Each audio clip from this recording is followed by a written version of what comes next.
बिस्मिल्लाहिर्रहमानिर्रहीम। अस्सलामुअलैकुम। कैसे हैं आप सब लोग? उम्मीद करता हूँ आप सब खैरियत से होंगे। आज हम कुरैक्स डी सिरप के बारे में बात करेंगे और इसके साइड इफ़ेक्ट के बारे में।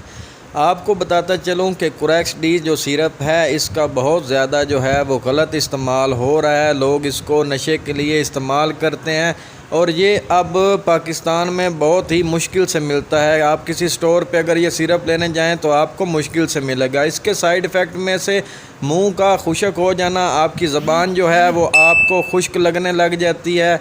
इसके बाद आपको सुस्ती आ जाती है, आप गनूदगी में चले जाते हैं। इसके बाद आप इस सिरप को इस्तेमाल करके ड्राइविंग हरगिज़ ना करें, क्योंकि ये आपको ड्राइविंग के दौरान नींद दिलवा सकता है, जिस वजह से आपका एक्सीडेंट हो सकता है।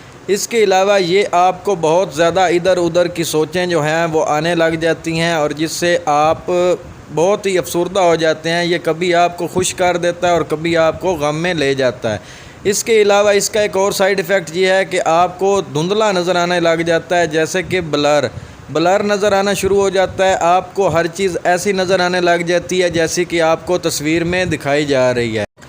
और दोस्तों, इस सिरप के गलत इस्तेमाल से आपको कब्ज़ हो सकती है। आप अगर खाना खाएंगे आपका खाना सही से हज़म नहीं होगा। ये सिरप आपके मैदे को भी डिस्टर्ब कर देता है।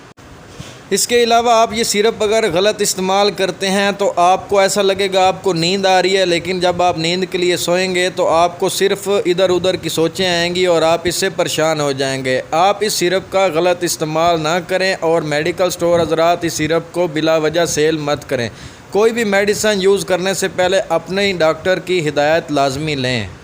दोस्तों, ये वीडियो आपकी इन्फॉर्मेशन के लिए बनाई जाती है। कोई भी मेडिसिन इस्तेमाल करने से पहले अपने डॉक्टर की हिदायत लाजमी लें। और अगर आप किसी मेडिसिन के मुतल्लिक़ इन्फॉर्मेशन लेना चाहते हैं या आपका मेडिकल और हेल्थ के रिलेटेड कोई भी सवाल है तो आप नीचे कमेंट सेक्शन में बता दें। इंशाल्लाह आपके कमेंट पे वीडियो बना दी जाएगी। दुआओं में याद रखिएगा। अल्लाह हाफिज़।